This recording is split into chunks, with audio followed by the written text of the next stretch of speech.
గమనించాలి. దేవుని యొక్క ప్రేమలో మార్పు ఉండదండి. అన్ని కాలములలో, అన్ని సందర్భాలలో దేవుడు ఒకే రకంగా మానవుణ్ణి ప్రేమిస్తూ ఉంటారు. దేవుని ప్రేమలో మార్పు ఉండదు. దేవుని ప్రేమలో హెచ్చు తగ్గులు ఉండవు. అంతే కదండి. దేవుడు మానవుణ్ణి సంపూర్ణంగా ప్రేమిస్తారండి. దేవుని ప్రేమలో మార్పు ఉండదు. దేవుని ప్రేమలో హెచ్చు తగ్గులు ఉండవు. ఎన్ని సంవత్సరాలు గడిచినా, ఎన్ని పరిస్థితులు గుండా మానవుడు వెళ్ళినా సరే దేవుడు మానవుణ్ణి ఒకే రకంగా ప్రేమిస్తారు. ఒకే రకమైన ప్రేమను దేవుడు మానవునిపై చూపిస్తారు. అంత గొప్పది దేవుని ప్రేమ, అంత శ్రేష్టమైనది దేవుని ప్రేమ.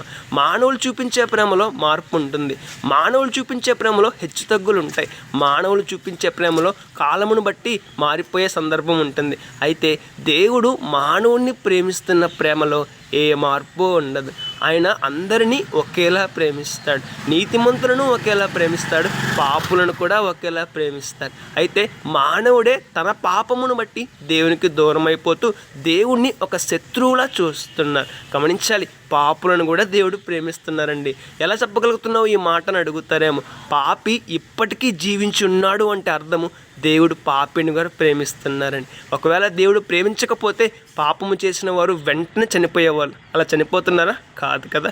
పాపిని కూడా దేవుడు ప్రేమిస్తున్నాడు. కారణం, పాపి కూడా జీవితాన్ని మార్చుకుంటాడని, పాపి కూడా జీవితాన్ని సరిచేసుకుంటాడని, పాపి కూడా తన జీవితాన్ని మార్చుకొని దేవుడు మెచ్చినట్లుగా మార్చుకుంటాడని దేవుడు సమయం ఇస్తున్నాడు. కాబట్టి దేవుని ప్రేమలో మార్పు ఉండదు. అన్ని కాలములలో ఒకే రకంగా దేవుడు మనిషిని ప్రేమిస్తారు అనే సత్యాన్ని గుర్తిద్దాం. ఈ లోకంలో దేవుడు చెప్పినట్టుగా జీవిద్దాం, పరిశుద్ధంగా జీవిద్దాం. రేపటి దిన శ్రేష్టమైన ఆశీర్వాదాన్ని పొందుకుందాం. May God bless you all.